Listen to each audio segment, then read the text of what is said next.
প্রিয় শিক্ষার্থীরা, শুভ সকাল। তোমরা সবাই কেমন আছো?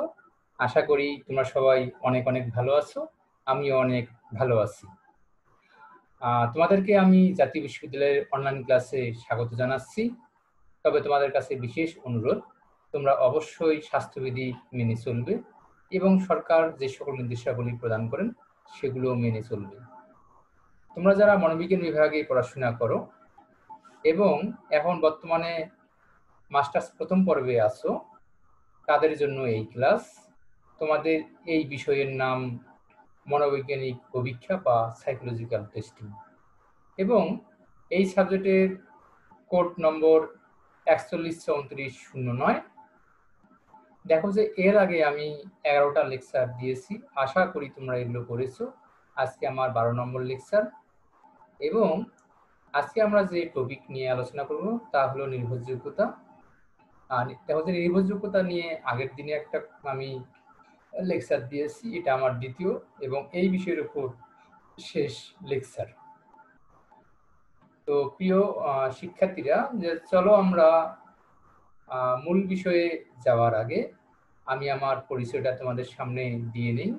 আমি প্রমথ চন্দ্র সরকার, প্রভাষক, মনোবিজ্ঞান বিভাগ, রাজশাহী কলেজ, রাজশাহী। নিচে আমার সাথে যোগাযোগ করার জন্য একটি ইমেল আইডি দেওয়া আছে। তোমরা চাইলেই এই ইমেল আইডি ব্যবহার করে আমার সাথে যোগাযোগ করতে পারো, আমাকে প্রশ্ন করতে পারো। দেখো যে গত ক্লাসে আমরা যে বিষয়গুলো শিখেছিলাম সেগুলো ছিল নির্ভরযোগ্যতার সংজ্ঞা, বৈশিষ্ট্য এবং নির্ভরযোগ্যতা কমে যাওয়ার কারণ। নির্ভরযোগ্যতার বিবেচ্য বিষয়গুলো আমরা জেনেছিলাম যে কোন কোন বিষয়গুলো হলে নির্ভরযোগ্যতা ভালো হতে পারে। আর আমরা নির্ভরযোগ্যতা নির্ণয়ের কয়েকটা পদ্ধতি আছে, সেই পদ্ধতিগুলোর মধ্যে জেনেছিলাম দুইটা, একটা হলো অবীক্ষণ পুনর্বীক্ষণ নির্ভরযোগ্যতা আর সমান্তরাল বা বিকল্প সাদৃশ নির্ভরযোগ্যতা। তো দেখো যে আজকে আমরা বাকি পদ্ধতিগুলো জানার চেষ্টা করব। তো দেখি আজকে আমরা এই ক্লাস শেষে কোন কোন বিষয়ে জানতে পারবো বা আমরা আজকে শিখতে পারবো। আমরা মূলত আজকে জানবো আন্তঃসামঞ্জস্য নির্ভরযোগ্যতা। আজকে কিন্তু মূলত হলো আজকে আমরা শিখতে যাচ্ছি আন্তঃসামঞ্জস্যপূর্ণ নির্ভরযোগ্যতা। তাহলে আজকে কয়টা পড়তেছি? মূলত কিন্তু একটা। কোনো বইয়ে হলো এটাকেও আর একটা ভাগ হিসেবে ধরা হয়েছে। যদি 1 নম্বরটাকে শেষ ভাগ হিসেবে ধরা হয় তাহলে মোট নির্ভরযোগ্যতা নির্ণয়ের পদ্ধতি 3টা। আর অর্ধবিভক্তকে যদি আরেকটা ভাগ হিসেবে ধরা হয় তাহলে ভাগ হবে কয়টা? 4টা। তো বিভিন্ন বিজ্ঞানীরা এইভাবে ভাগ করেছেন, কোথাও 3টে, কোথাও 4টে। আর এখানে আমরা দেখতেছি যে আন্তঃসামঞ্জস্য নির্ভরযোগ্যতারাই এই ভাগ হলো নিচের এগুলো সব হলো ভাগ। তাহলে 1, 2, 3, 4, 5, 6, 7। তার মানে কোনো বইয়ে অর্ধবিভক্ত এই জিনিসটাকে আলাদাভাবে উল্লেখ করা হয়নি। তাহলে আজকে আমরা জানবো অর্ধবিভক্ত, পিয়ারম্যান ব্রাউন সূত্র, ক্রোনব্যাক আলফা, প্রমিত আলফা, সহযোগী থিটা, কুদারসন রিচার্ডসন 20 এবং কুদার রিচার্ডসন 21। এই কটা সূত্র সম্পর্কে আমরা জানার চেষ্টা করব। তো প্রিয় শিক্ষার্থীরা, চলো আমরা ক্লাসে চলে যাই। দেখো যে প্রথমত আমরা জানছি যে স্পিড হাব রিয়াবিলিটি, যে আগের পদ্ধতিগুলোতে যে সমস্যা ছিল তা এই পদ্ধতিতে সমাধান করা হয়। দেখো আগের পদ্ধতিগুলোতে 2টা ফর্ম কিন্তু তৈরি করতে হইতো, হয় ইংরেজি বাংলা না হলে বাংলা বাংলা, এবং পরীক্ষণ পত্রের উপর 2বার প্রয়োগ করতে হইতো এবং প্রথমবার যে পরীক্ষণ পাত্ররা ছিল পরের বার তারা আবার থাকতে না পারতো। অনেক সমস্যা কিন্তু ছিল, কিন্তু এই পদ্ধতিতে এসে এই সমস্যাগুলো সমাধান করা হয়েছে, সমস্যাগুলো ছিল না। যে একই অভিক্ষার দুটি ভিন্ন ভিন্ন নমুনা গঠন করা বেশ কঠিন, সময় সাপেক্ষ এবং ব্যয়বহুল ব্যাপার কিন্তু আগেরগুলোতে ছিল। এই ক্ষেত্রে এসে কিন্তু এই ব্যাপারগুলো নাই। তাহলে এই অভিক্ষায় তা করতে হয় না, সেই জন্য এটা তুলনামূলকভাবে সহজ। দেখো যে সমদ্বিখণ্ডক পদ্ধতিতে কোনো অভিক্ষা নির্ভরযোগ্যতা নির্ণয় করতে হলে অভিক্ষাটিকে সমান 2 ভাগে ভাগ করা হয়। তাহলে এখানে অভিক্ষা কিন্তু একটা বাংলায় মনে করো। বাংলাটাকে কি করলাম, যদি 20টে পদ থাকে তাহলে 2 ভাগে ভাগ করলাম, তাহলে কয়টা কয়টা করে হলো এবার 10টা 10টা করে হলো। ওকে, তাহলে অভিক্ষার 2 ভাগ সমান হতে হলে প্রত্যেকটির ভাগসমূহের পদসমূহের সংখ্যা, তাদের দূরত্বের পরিমাণ সমান হতে হবে, উভয় খণ্ডের গঠনগত উপাদানও অভিন্ন থাকতে হবে। এখন মনে করো আসলে যে এটা সহজ সেটা কিন্তু বলা ঠিক হবে না। তাহলে তখনই আমরা বলতে পারবো যে 2টা ভাগ সমান। তাহলে 2টা ভাগ সমান কখন বলতে পারবো? যখন হলো পদ সংখ্যা সমান থাকবে। তাহলে কোনো কোথাও যদি 21টা পদের অভিক্ষা থাকে তাহলে কিন্তু পদ সংখ্যা সমান করার চান্স কিন্তু থাকে না। প্রথম কথা গেল। তাহলে পদের কঠিনতার পরিমাণ কেমন সেটাও কিন্তু আমাদের একটা কিন্তু দরকার। তাহলে 2টা যে ভাগ করতেছি 2 ভাগে কিন্তু সমান সংখ্যক কঠিন পদ থাকবে, যেমন সহজ পদ থাকবে সেই রকম কঠিন পদ থাকবে। তো দেখো যে তারপরে উভয় গঠনের গঠনগত উপাদানগুলোর অভিন্ন। এই যে আমরা যে বিভিন্ন ধরনের পদ নিব, পদগুলোর গঠন কাঠামো যেন একই মতো হয়। যদি গঠন কাঠামো উপাদানগুলো যদি অভিন্ন হয় তবেই সেটা 2 ভাগে ভাগ করে ভালো করে গবেষণা করা সম্ভব। আর যদি এই 3টে শর্ত যদি আমরা না মানতে পারি তবে কিন্তু এই ক্ষেত্রেও এই যে সমদ্বিখণ্ডক যে পদ্ধতি বা স্পিল্ড হাফ রিয়াবিলিটি সেটা কিন্তু করা যাবে না। দেখো যে a test for a single knowledge area is split into 2 parts, তাহলে 2টা ভাগে ভাগ করা হয়, and then both parts given to one group of students at the same time।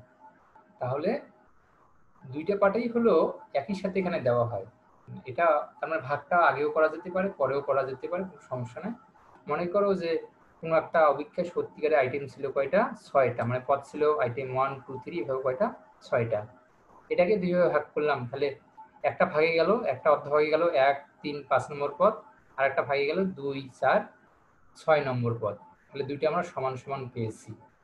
তাহলে এইভাবেও আমরা হলো কাজটা চালিয়ে নিতে পারি। ওকে, তাহলে অনেকগুলো বৈশিষ্ট্যের উপর ভিত্তি করে এই 2 ভাগে ভাগ করতে হবে, তবেই আমরা স্পিল্ড হাফ পদ্ধতি ব্যবহার করতে পারব।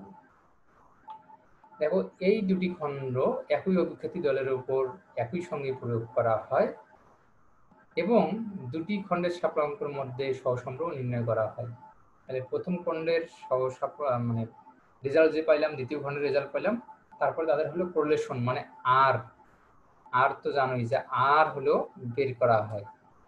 এই সাধারণ এই পদ্ধতি জোড় পদগুলোকে একদিকে, তাহলে 2 4 6 8 10 একদিকে, আবার বিজোড় পদগুলোকে অন্যদিকে নিয়ে আসা হয়। তো আসলে ভাগ করার অনেক পদ্ধতি আছে, তো সাধারণত এইভাবে জোড় একদিকে বিজোড় একদিকে, এটাই তুলনামূলকভাবে সহজ একটা ব্যাপার। এই তারপরে তাদের মধ্যে কোরিলেশন বা আর বের করলাম, হয়ে গেল, আমরা রিয়েবিলিটি বা নির্ভরযোগ্যতা পেয়ে গেলাম।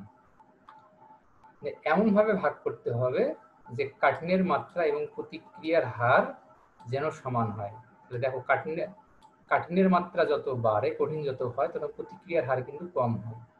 তাহলে কাঠিন্যের মাত্রা ঠিক করতে হবে, প্রতিক্রিয়ার হার ঠিক করতে হবে। এই জিনিসগুলো অবশ্যই কিন্তু গঠনগত মাত্রা ঠিক আছে কিনা সেটা দেখতে হবে। এই অনেক ব্যাপার কিন্তু আছে। দেখো প্রথমত এলোমেলোভাবে ভাগ করা যেতে পারে। তাহলে কি করে ভাগ করতে পারি? যে কোনো পদ যে কোনো, তাহলে একসাথে হলো 1 2 6 দিলাম, আর একখানে দিলাম 3 4 5, এটাও কিন্তু 2টি ভাগে ভাগ করতে পারলাম, তাই না?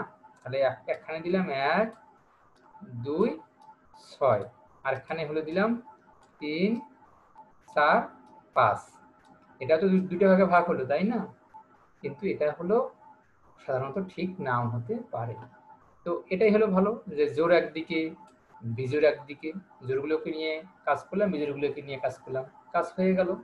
এটাই হলো তুলনামূলকভাবে সহজ পদ্ধতি।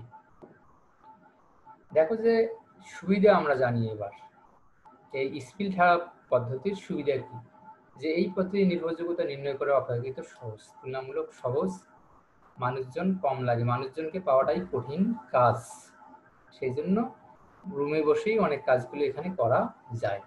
অনেক সময় একটি অভিক্ষার বিকল্প তৈরি করা ব্যয় সাপেক্ষ হয়, কিন্তু এই পদ্ধতিতে একটি মাত্র অভিক্ষায় বেশিরভাগ তৈরি করা হয় এবং ব্যয় অনেকটা কম হয়। অন্য অভিক্ষায় অনেক সময় একদল অভিক্ষার্থীকে দ্বিতীয়বার পাওয়ার সময় থাকে না, তাহলে দ্বিতীয়বার কিন্তু পাওয়া যায় না, সত্যি খুব কঠিন কাজ। এখন একবার তোমাকে এমনি এমনি ফ্রি ফ্রি রেসপন্স করে দিল, দ্বিতীয়বার কেন করে দিবে শুনি? ফলে সমস্যায় পড়তে হয়, কিন্তু এই পদ্ধতিতে এই ধরনের সমস্যায় পড়তে হয় না। তার মানে একবার আমরা তথ্য সংগ্রহ করেছি, ওই একবারেরটাই আমরা হলো দুই ভাগে ভাগ করে দেখতেছি, বিচার বিশ্লেষণ যতভাবে বিশ্লেষণ করা যায় বিশ্লেষণ করতেছি। তাহলে এটাই কিন্তু তুলনামূলকভাবে সহজ, কারণ বর্তমান যুগে মানুষ অনেক ব্যস্ত হয়ে পড়ছে, অত হলো যে অ্যান্সার দিবে এটা কিন্তু আশা করা সহজে যায় না। যে ফলাফলের উপর অন্য বিষয়ের প্রভাব পড়ে না, এখানে যে অন্য বিষয় অনেক বিষয়ের ফলাফলের উপর প্রভাব পড়তে পারে সেই জিনিসগুলো এখানে হলো আসার চান্স নাই। অসুবিধা এবার আমরা জেনে নেই যে এই পদ্ধতির কিছু অসুবিধা আছে। তাহলে অসুবিধাগুলো কি? এই পদ্ধতিতে অন্তর্বর্তীয় সঙ্গতির মাত্রা বিচার করা হয়, কিন্তু বিকল্প রূপের মতো এটা ভালোভাবে করা যায় না। এখানেও সবগুলো পদ বা প্রশ্ন অভিক্ষার ঠিক আছে কিনা মাত্রা বিচার করা যায়, কিন্তু এই বিকল্প রূপের ক্ষেত্রে আমরা যতভাবে ঠিক মতো করতে পারতাম যে কালচারগত দিক ঠিক আছে কিনা, ভাষাগত ঠিক আছে কিনা, অর্থগত, সেটা কিন্তু এখানে পাওয়া ভাবে সম্ভব নয়। এখন যেহেতু অভিক্ষাটি মাত্র একবারই এবং একই সময়ে প্রয়োগ করা হয়, সেহেতু সময়ের ব্যবধান অথবা সাফল্যাঙ্কের অস্থিতিশীলতাজনিত ভুলের পরিমাণ নির্ণয় করা যায় না। তাহলে দেখো, যেহেতু একবার এবং একই সময়ে কিন্তু প্রয়োগ করলাম, একবার করেই কিন্তু আমরা বিচার বিশ্লেষণ করে রিএবিলিটি নির্ণয় করব। তাহলে দেখো যে সময়ের ব্যবধানে এটা কাজ করে কি না, এটা মানুষের মনের মানসিক অবস্থা কতটুকু পরিবর্তন হয় সেই জিনিসও কিন্তু এখানে পরীক্ষা করার বা নির্ণয় করার চান্স কিন্তু নাই। দেখো, এই পদ্ধতিতে অভিক্ষার অর্ধাংশ নির্ভরযোগ্যতা নির্ণয় করা হয়। তাহলে আমরা কিন্তু অর্ধেক অর্ধেক করে ভাগ করে নিলাম, তাহলে অর্ধাংশ নির্ভরযোগ্যতা পাই। কিন্তু আমরা জানি কি জানি যে পদ সংখ্যা বৃদ্ধির সাথে সাথে নির্ভরযোগ্যতার পরিবর্তন ঘটে।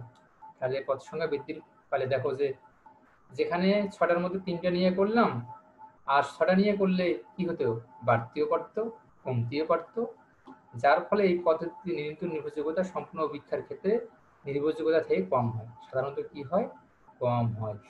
এটা এইগুলো কিন্তু অবশ্যই দুর্বলতা। তো প্রধান সীমাবদ্ধতা হলো যে অভিক্ষার বিভক্তিকরণ নিয়ে আমরা কিভাবে দুই ভাগে ভাগ করব, তাহলে কোন পদ্ধতি ব্যবহার করে দুই ভাগে ভাগ করব, কোন পদ্ধতি সঠিক পদ্ধতি, কোন পদ্ধতিতে ভুল ত্রুটি কম হবে, কোন কোন পদ্ধতিতে সবচেয়ে ভালো ফলাফল পাওয়া যাবে, এগুলো কিন্তু বিভক্তিকরণ নিয়েই কিন্তু সমস্যা হলো পড়তে হয়। তো দ্বিতীয় অভিক্ষায় এটি প্রয়োগ করা যায় না। তাহলে যে অভিক্ষাগুলো নির্দিষ্ট সময়ে শেষ করতে হয় সেই অভিক্ষায় আমরা এই পদ্ধতি প্রয়োগ করতে কিন্তু পারবো না। তাহলে কোন ক্ষেত্রে এটা প্রয়োগ করা যাবে, সেটা যেখানে হলে অ্যাবিলিটি টেস্ট আছে বা ক্ষমতা অভিক্ষা আছে সেগুলো, তাহলে সেই ক্ষেত্রে এটা প্রয়োগ করা সম্ভব। তাহলে যেখানে সময় কাউন্ট করা হয়, যে তোমাদের 3 ঘন্টার পরীক্ষা হয়, 4 ঘন্টার পরীক্ষা হয়, চাকরি পরীক্ষা 1 ঘন্টার হয়, সেই ক্ষেত্রে কিন্তু এটা প্রয়োগ করার চান্স কিন্তু নাই। তো দেখো, এই স্পিলহার পদ্ধতিতে ফর্মুলা হলো 3জন বিজ্ঞানী দিয়েছেন, তার মধ্যে প্রথমজন হলো ময়সার। দেখো যে জোড়-বিজোড় পদ্ধতিতে নির্ভরযোগ্যতা নির্ণয়ের পদ্ধতি হলো এটা, R equal to R Q Q, আর তারপরে হলো না কিউ তো না, যে সিগমা, আর সিগমা, তারপর sigma, sigma square, sigma plus এই যে, তাহলে এখানে আর 0t এর অর্থ হলো যে বিজোড় অংশের স্কোর এবং সমগ্র অভিক্ষার স্কোরের সহসম্পর্ক, এখানে কিন্তু সহসম্পর্ক। আর যেটা হলো কিউটি আছে, দেখো যে বিজোড় পদগুলির পরিমিত ব্যবধান, যেটা হলো সিগমা টি আছে। আর একটা আছে সিগমা 0, যেটা যে সমগ্র অভিক্ষার স্কোর সমূহের পরিমিত ব্যবধান। এখানে কিন্তু 3টে জিনিসই আছে, আর 0, সিগমা টি,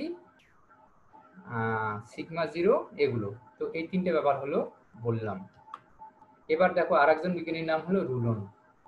তিনি হলো যে এই পদ্ধতিতে প্রোগ্রেশন বের করার জন্য বলছেন আর এক্স এক্স 1 মাইনাস এস, মানে কি স্ট্যান্ডার্ড ডেভিয়েশন স্কোয়ার, নিচে হলো স্ট্যান্ডার্ড ডেভিয়েশন স্কোয়ার।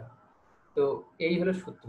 তো আমরা জানতাম নির্ভরযোগ্যতা কি, নির্ভরযোগ্যতা হলো যে রেজাল্ট এবং প্রকৃত ভেদাঙ্কের ফলাফলের মধ্যে পার্থক্য। তাহলে ডি কি, D difference between the scores of even and odd elements of each subject. আর এস স্কোয়ার কি, variance of difference between odd and even scores. Variance দেখো যে এস আর এস স্কোয়ার এটার মধ্যে কিন্তু একটু হলো পার্থক্য আছে। এটাকে হলো ভেরিয়েন্স বলতেছি আর এটাকে বলছি আমরা স্ট্যান্ডার্ড ডেভিয়েশন। কোথাও কোথাও এটা কিন্তু ভিও কিন্তু লেখা হতে থাকে। আর variance of empirical scores of subject. আচ্ছা, আর একটা হলো আছে যে কার্টম্যান ফ্লাগম্যান। তো এদের হলো সূত্রটা দেখো অনেকটাই হলো কাছাকাছি আগের সূত্রটার মতোই। তো এখানে দেখো যে যে জিনিসগুলো আছে সেটা হলো যে variance of scores in even and odd items আর empirical variance of the total test. তার মানে হলো এই জিনিসটা হলো যে অভিক্ষার মোট সাফল্যাঙ্ক। তাহলে অভিক্ষার মোট সাফল্যাঙ্ক। এবার আমরা 4 নম্বর পদ্ধতিতে জানার চেষ্টা করি যে অন্তঃপদীয় সংগতিমূলক পদ্ধতি, ইন্টার আইটেম কনসিস্টেন্সি রিলায়েবিলিটি। তাহলে কুদার এবং আরেকজন বিজ্ঞানী একটি মাত্র পদের সূত্রের সাহায্যে অভিক্ষা নির্ভরযোগ্যতা নির্ণয়ের পন্থার উদ্ভাবন করেন। তাহলে অভিক্ষার্থীর উৎপাদনের সংগতির পরিমাপের উপর এই মৌলিক পদ্ধতি নীতিটি কি হলো প্রতিষ্ঠিত করা কিন্তু হয়। তো আমরা দেখি যে এই পদ্ধতিতে পাওয়া নির্ভরযোগ্যতার মানটি থেকে অভিক্ষার পদগুলোর সহধর্মিতার পরিমাপ পাওয়া যায়। এজন্য এই পদ্ধতিটি অন্তঃপদীয় সংগতির পরিমাপক বলে পরিচিত।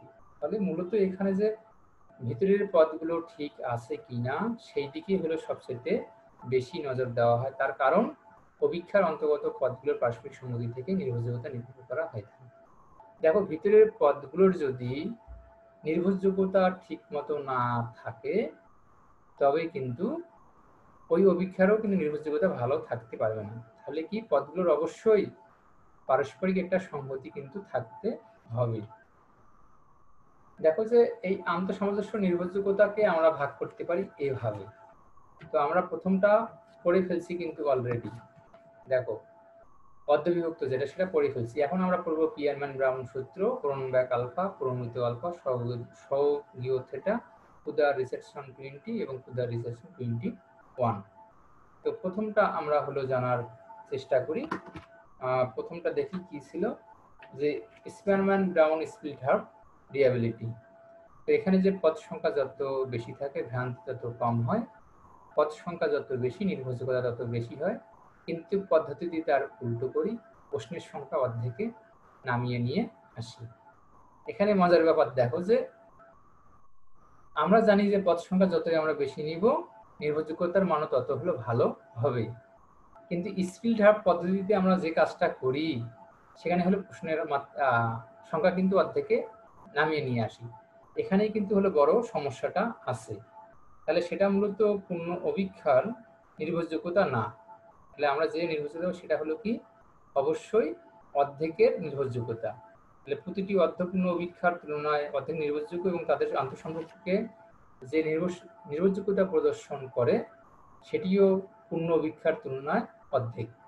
কিন্তু অর্ধেক অর্ধেক যোগ করলে মনে করি যে 0.6 আসলো 0.6, তাহলে কি 0.6 প্লাস 0.6 তাহলে কি লিখবো?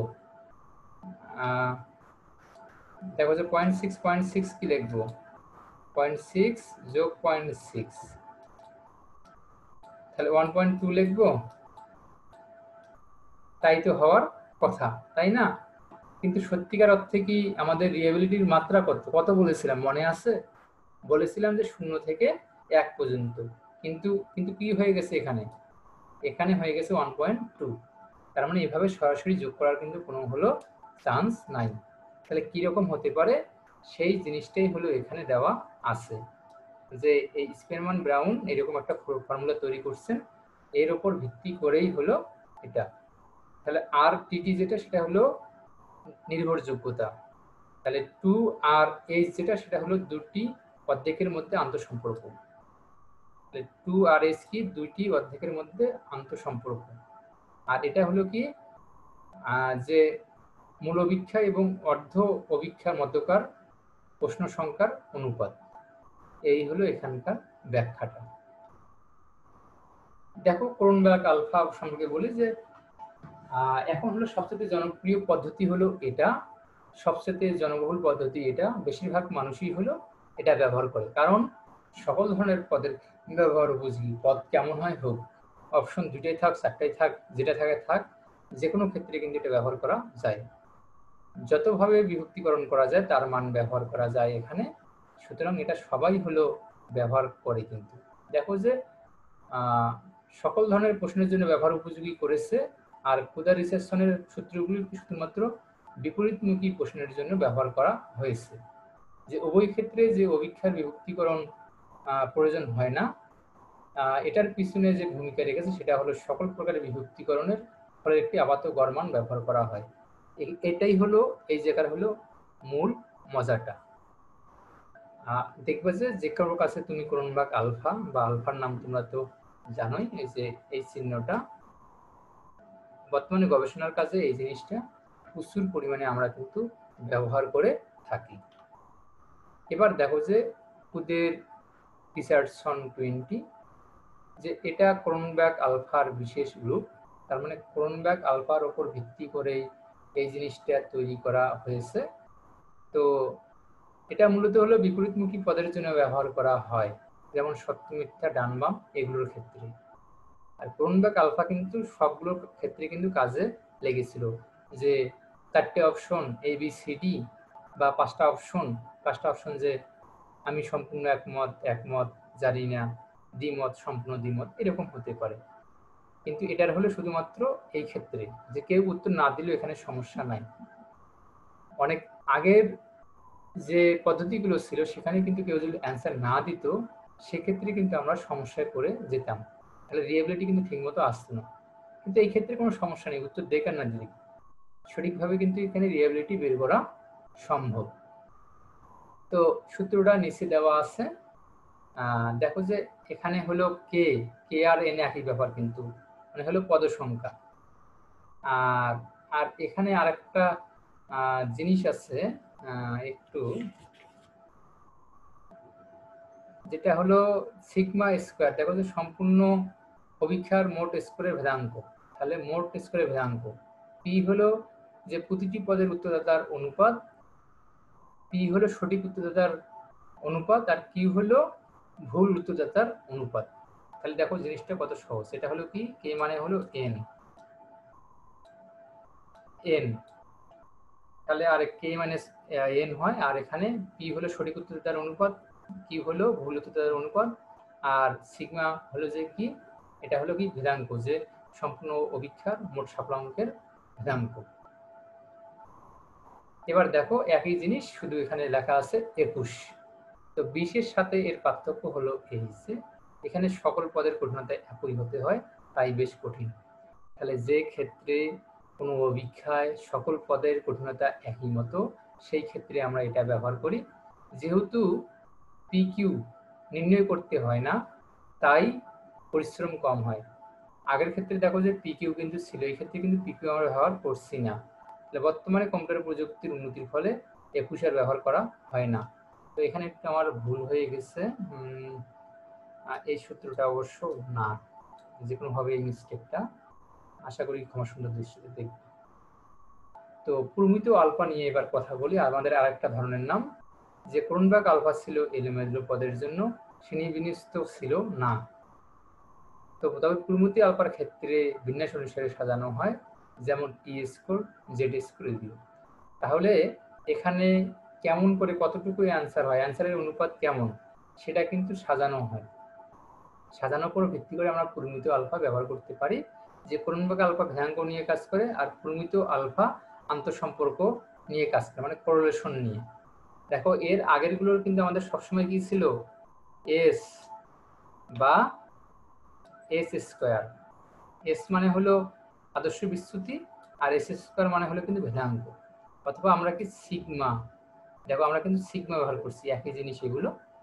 কিন্তু এই ক্ষেত্রে আমরা কি করতেছি, আর মানে কি কোরিলেশন বা কি আন্তঃসম্পর্ক।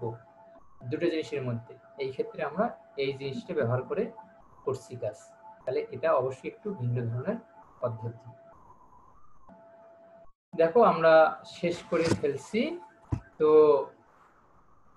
আমরা এবার এই চ্যাপ্টারটাতে কি কি বিষয় জেনেছি সেই বিষয়গুলো জানার চেষ্টা করব। আরেকবার রিভাইজ হয়ে যাবে, মূল মূল বিষয়গুলো আমরা জানতে পারবো। তাহলে নির্ভরযোগ্যতা বলতে কি বোঝায়? যে নির্ভরযোগ্যতা বলতে আমরা কোনো বিষয়ের উপর নির্ভর করতে পারি কিনা, আর পারলেও কি মাত্রায় নির্ভর করতে পারি তাকে বোঝায়। অপেক্ষা কখন নির্ভরযোগ্যতা হারায়? ফলাফল সমূহের মধ্যে যদি ধারাবাহিকতা না থাকে তাহলে অপেক্ষা বা সরঞ্জাম তার নির্ভরযোগ্যতা। তাহলে যতবার আমরা রেজাল্ট পাবো, রেজাল্ট একই মতো হবে বা একটা হলো মিল থাকবে। যদি একেবারে উল্টো পাল্টা হয় সেখানে কিন্তু নির্ভরযোগ্যতা থাকবে না। নির্ভরযোগ্যতার সহগ কি? যে কোনো অপেক্ষা নির্ভরযোগ্যতা মাত্রা বোঝাতে নির্ভরযোগ্যতার সহগ বা সূচক ব্যবহার করা হয়। নির্ভরযোগ্যতার সহগ বা সূচককে আর দ্বারা প্রকাশ করা হয়। এখানে আরেকটা হলো এই বসবে আর দ্বারা। নির্ভরযোগ্যতার সহগ বা সূচকের ব্যক্তিগত, যে নির্ভরযোগ্যতার সূচকের ব্যক্তি 0 থেকে 1। আর নির্ভরযোগ্যতার সূচক 0 এর অর্থ হলো কি এটা নির্ভরযোগ্য নয়, আর নির্ভরযোগ্যতার সূচক 1 এর অর্থ হলো এটা সবচেয়ে বেশি নির্ভরযোগ্য। তাহলে এটা 0 থেকে কত পর্যন্ত? 1। 1 এর দিকে যদি মান থাকে তাহলে নির্ভরযোগ্য মান, 0 এর দিকে যদি মানগুলো হয় তাহলে নির্ভরযোগ্যতার মান খুব কম। বৈজ্ঞানিক পরিমাপনের জন্য অত্যাবশ্যক সত্য কি? যে বৈজ্ঞানিক পরিমাপনের জন্য যে কোনো অপেক্ষা বা পরিমাপের নির্ভরযোগ্যতা একটি অত্যাবশ্যক শর্ত। গিলবার্ট স্যাক্স এর নির্ভরযোগ্যতার তাত্ত্বিক সংজ্ঞাটা কি? যে তার মতে তাত্ত্বিকভাবে নির্ভরযোগ্যতা হলো প্রকৃত ভেদাঙ্ক এবং প্রাপ্ত ভেদাঙ্কের অনুপাত। এই সংজ্ঞাটাই তোমাদের বলছিলাম, এটাই কিন্তু সবচেয়ে একটা ভালো সংজ্ঞা। তাহলে কি প্রকৃত ভেদাঙ্ক আর প্রাপ্ত ভেদাঙ্ক। তাহলে আমাদের একটা কিন্তু প্রকৃত ভেদাঙ্ক থাকে যেটা মোট স্কোরটা, আর যেটা হলো আমরা ফলাফল পাই। তাদের যে অনুপাতটা সেটাকে আমরা বলছি নির্ভরযোগ্যতা। প্রাপ্ত স্কোরের সূত্র কি? প্রাপ্ত স্কোর প্রকৃত স্কোর যোগ ভুলের পরিমাণ। অপেক্ষা নির্ভরযোগ্যতা হ্রাসের কারণ কয়টি ও কি কি? 3টা। একটাকে অপেক্ষা নির্ভর কারণ বলছি, একটা অভিক্ষাতি আর একটা অভিক্ষোভ। তাহলে অপেক্ষা নিজে মানে প্রশ্নপত্রটা নিজে, অভিক্ষাতি এবং অভিক্ষোভ, এই 3 কারণেই নির্ভরযোগ্যতা কম হয়ে যেতে পারে। নির্ভরতা হ্রাসে অপেক্ষার ক্ষেত্রে কি কি ত্রুটি দেখা যায়? যদি অপেক্ষার দৈর্ঘ্য কম বেশি হয়, অসামঞ্জস্যপূর্ণ পথ থাকে, অপেক্ষার পথ থাকে, অপেক্ষার পথগুলো যদি সহজ থেকে কঠিন বা কঠিন থেকে সহজ এইভাবে না থেকে বিচ্ছিন্নভাবে থাকে, অপেক্ষার পদে পারস্পরিক সম্পর্ক যদি না থাকে, যে বুদ্ধি পরিমাপ করার কথা সেখানে বুদ্ধিরও প্রশ্ন আছে, ব্যক্তিত্বেরও প্রশ্ন আছে, সেই ক্ষেত্রে কিন্তু নির্ভরতা হ্রাস পাবে। অনুমানের উত্তরযোগ্য অপেক্ষা পথ, যে অনুমান করে অ্যান্সার দেওয়া যায় তাহলে কিন্তু হবে না। বিভ্রান্তিকর প্রশ্ন, ব্যক্তিগত প্রশ্ন, এগুলো থাকলেই নির্ভরতার মান কমে যেতে পারে। অভিক্ষাতির কি কি কারণে নির্ভরতা হ্রাস পায়? অভিক্ষাতির ক্ষেত্রে মানসিক পরিস্থিতির সমস্যা, মানসিক অস্থিরতা থাকে, যে স্থির হতে পারে না, নির্দেশনার অভাব, শারীরিক অসুস্থতা, সময়ের ব্যবধান, এই জিনিসগুলো। তো এই কারণে হলো নির্ভরযোগ্যতা কমে যেতে পারে। এবার অভিক্ষকের কি কি সমস্যা থাকে? যে অভিক্ষকের ব্যক্তিগত ইচ্ছা অনিচ্ছার বাইরে যেতে পারে না, অভিজ্ঞতার অভাব হয়, পারস্পরিক সম্পর্কের অভাব হয়, আর অভিক্ষারটা যখন কাজ করে তখন হলো ভালো করে তদারকি করতে পারে না। তাহলে এই বিষয়ে হলো কি হতে পারে?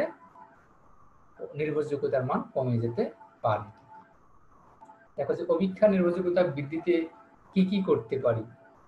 তাহলে কি হবে? যে অভিক্ষার দৈর্ঘ্য কি আদর্শ হতে হবে, যে পদের সংখ্যা তাহলে কি হবে? আদর্শ ধরনের, যে কমও যেন না হয়, বেশিও যেন না হয়, যা প্রয়োজন তাই যেন হয়। তাহলে প্রশ্নের কাঠিন্যতার মান ঠিক করতে হবে, যে আমি কি ধরনের প্রশ্ন কঠিন করতে চাই। আবার সহজ প্রশ্নগুলো যেন সামনে থেকে, কঠিন প্রশ্নগুলো যেন পরে থাকে। তারপরে একই প্রশ্নের পুনরাবৃত্তি না করা, একই প্রশ্ন যেন বারবার করা না যায়, এটাও কিন্তু বড় ধরনের সমস্যা। আন্দাজে উত্তর করা থেকে বিরক্ত থেকে তাহলে আন্দাজের জন্য উত্তর করা না যায়। এইভাবে আমরা একটা অভিক্ষার নির্ভরযোগ্যতার মান বৃদ্ধি করতে পারি। দেখো যে নির্ভরযোগ্যতার চিরায়ত তথ্য অনুসারে অভিক্ষার ফলাফল কয়টা উপাদান দ্বারা প্রভাবিত ও কি কি? নির্ভরযোগ্যতার চিরায়ত তথ্য অনুসারে অভিক্ষার ফলাফল দুইটি উপাদান দ্বারা প্রভাবিত। এগুলো হলো ব্যক্তির তুলনামূলক স্থায়ী গুণাবলী, যা বৈশিষ্ট্য যা সামঞ্জস্যতায় ভূমিকা রাখে, আর অভিক্ষা অথবা পরিস্থিতিগত উপাদান। কিসের মাধ্যমে নির্ভরযোগ্যতা পরিমাপ করা হয়? যে সূচকের মাধ্যমে নির্ভরযোগ্যতা পরিমাপ করা হয়। সূচকের মান হলে নির্ভরযোগ্যতা বেশি, আর সূচকের মান কম হলে, নিম্নমুখী হলে নির্ভরযোগ্যতা কম। তাহলে সূচক বলতে সূচকের মান কত? 0 আর কত? 1। তাহলে যদি মান যদি 1-এর দিকে থাকে নির্ভরযোগ্যতা বেশি, আর 0-এর দিকে থাকলে নির্ভরযোগ্যতা কম। নির্ভরযোগ্যতা পরিমাপের পদ্ধতিগুলো কি কি? দেখো এখানে কিন্তু 3টে দেওয়া আছে। এটা হলো অবীক্ষণ, পুনর্বীক্ষণ নির্ভরযোগ্যতা, সমান্তরাল বা বিকল্প সাদৃশ্য নির্ভরযোগ্যতা, আন্তঃসামঞ্জস্যতা নির্ভরযোগ্যতা। আর কোথাও কোথাও আবার 4টাও দেওয়া আছে। এই দেখো যে এই গ নম্বরটার ভাগগুলোই কিন্তু আজকে আমরা পড়লাম। আজকে যে কটা আমরা পড়েছি সেটা হলো এই গ এর ভাগগুলো। ওকে, তাহলে অবীক্ষণ পুনর্বীক্ষণ নির্ভরযোগ্যতা কাকে বলে? যে পূর্ণ বা অবীক্ষণ পুনর্বীক্ষণ নির্ভরযোগ্যতা হলো একই দলের উপর ভিন্ন ভিন্ন সময়ে পরিচালিত একই অভিক্ষার ফলাফলের মধ্যবর্তী সম্পর্ক। তাহলে প্রথমে একবার দিলাম, কিছুদিন পর আবার দিলাম, দুইটা ফলাফলের মধ্যে কোরিলেশন বা আর দেখব। এটাই হলো অবীক্ষণ পুনর্বীক্ষণ নির্ভরযোগ্যতা। অবীক্ষণ পুনর্বীক্ষণ পদ্ধতির উদ্দেশ্যগুলো কি? যে এর উদ্দেশ্যগুলো হলো যে অভিক্ষার ফলাফলের স্থায়িত্ব পরিমাপ করা, যে স্থায়িত্ব আছে কিনা, না মানুষের মানসিক পরিবর্তনগুলো খুব তাড়াতাড়ি হয়ে যায়, যে সময়ের ব্যবধানে পরিমাপের অপরিবর্তনশীলতা নির্ণয়, সময়ের ব্যবধানে মনস্তাত্ত্বিক পরিবর্তন ঘটার পরেও অভিক্ষাটি একই পরিমাপ দেয় কিনা তা যাচাই করা। তো অবীক্ষণ পুনর্বীক্ষণ পদ্ধতির সুবিধাগুলো কি কি? যে নির্ভরযোগ্যতা পরিমাপ সহজ, সকল ধরনের নির্ভরযোগ্যতা পরিমাপ করা সম্ভব, অর্থ ও সময় বাঁচায়। তাহলে এই ক্ষেত্রে আমরা কি করব? অবীক্ষণ পুনর্বীক্ষণ রিটেস্ট পদ্ধতি আমরা ব্যবহার করব। অবীক্ষণ পুনর্বীক্ষণ পদ্ধতির সীমাবদ্ধতাগুলো কি কি? যে এটি চারিত্রিক বৈশিষ্ট্য পরিমাপ করে যা সময়ের সাথে সাথে পরিবর্তিত হতে পারে। প্রথমবার অভিক্ষা অংশগ্রহণ করার অভিজ্ঞতা প্রকৃত ক্ষমতার উপর প্রভাব পড়তে পারে। তাহলে প্রথমবার করলো একই প্রশ্নপত্রের উপর দ্বিতীয়বার করবে, তখনই কিন্তু সমস্যাটা তৈরি হয়ে যেতে পারে। দেখো পরিচিত বা অনুশীলনের প্রভাব দেখা দিতে পারে। নমুনা সংক্রান্ত ভুলের পরিমাপ প্রতিফলিত হয় না। যে পদগুলোতে যদি কোনো সমস্যা থাকে সেটা কিন্তু আমরা এখানে খুঁজে পাই না, সময় সাপেক্ষ এবং ব্যয়বহুল। তারপরেও তোমাদেরকে বলছিলাম এই পদ্ধতি সবচেয়ে বেশি ব্যবহার করা হয়ে থাকে বাংলাদেশের ক্ষেত্রে। অবীক্ষণ পুনর্বীক্ষণ নির্ভরযোগ্যতার নিম্ন ফল হওয়ার কি কারণ হতে পারে? যে অভিক্ষাটি আসলে নির্ভরযোগ্য তথা স্থায়ী নয়, নির্ণীয় বৈশিষ্ট্যটি স্থায়ী নয়। তাহলে অভিক্ষাটার সমস্যা থাকতে পারে, অথবা যে উদ্দেশ্যে আমরা এই গবেষণাটা পরিচালনা করতেছি সেই বৈশিষ্ট্যটাই হলো স্থায়ী না, যে 7 দিন পরেই হয়তো বা বৈশিষ্ট্য চেঞ্জ হয়ে যায়। যেমন রাগ কি 7 দিন পর তোমার একই থাকবে নাকি? আজকে যদি বললাম কারো রাগ আছে, আমি রাগী, তাহলে তুমি হ্যাঁ বললা, কিন্তু কয়েকদিন পর তোমার রাগ কমে গেলে 7 দিন পর যদি এটা আবার দেখি আমি রাগী, তুমি কি ওই হ্যাঁ দিবা না অন্য কোথাও দিবা বলো? এই কারণে এগুলো আবার নির্ণয় করা খুব কঠিন কাজ। সমান্তরাল বা বিকল্প সাদৃশ্য নির্ভরযোগ্যতা কাকে বলে? যে সমান্তরাল বা বিকল্প সাদৃশ্য নির্ভরযোগ্যতা হলো একই অভিক্ষার দুটি সমতুল্য রূপের মধ্যে তুলনার মাধ্যমে নির্ণীত নির্ভরযোগ্যতা।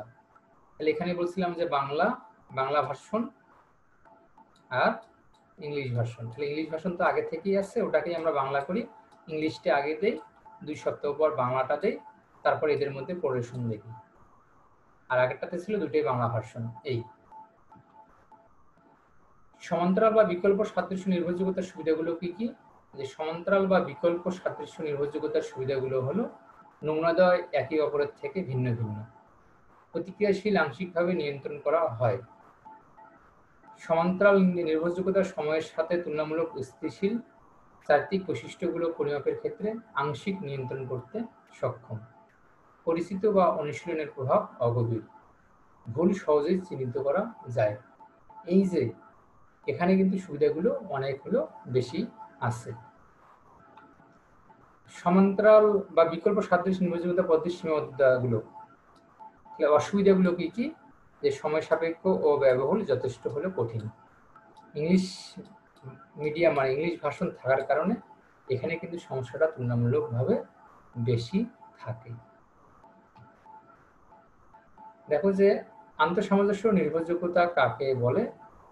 এবার দেখো যে অবীক্ষণ পুনর্বীক্ষণ পদ্ধতি নির্ভরযোগ্যতা নির্ণয় করলে যে সকল ত্রুটি দেখা যায়, তাহলে আগের যে দুটাতে ত্রুটি ছিল তা মূলত অবীক্ষা দুইবার প্রয়োগ করার ফলে হয়। তাহলে কেন হয়? দুইবার করে প্রয়োগ করার ফলে হয়। তাহলে এই অসুবিধা দূর করার জন্য যে পদ্ধতি ব্যবহার করা হয় তাকে আন্তঃসামঞ্জস্য নির্ভরতা বলে। তাহলে এই পদ্ধতি এসে আমরা কয়বার করব? একবার করেই আমরা আর নির্ণয় করব। তাহলে আগের সমস্যাগুলো আমরা কিন্তু কি করতে পারলাম? অনেকটাই বাদ দিতে পারলাম। আন্তঃসামঞ্জস্য নির্ভরযোগ্যতা নির্ধারণের পদ্ধতিগুলো এগুলো আজকে যেগুলো আমরা পড়ছিলাম, যে অর্ধবিভক্ত, পিয়ারম্যান ব্রাউন, ক্রোনব্যাক আলফা, পরিমিত আলফা, সহগীয় থেটা, কুদার রিসেপশন 20, কুদার রিসেপশন 21। তো ময়সারের সূত্র তোমরা আবার ব্যাক করে দেখে নিবা, আসলে এখানে হয় নাই।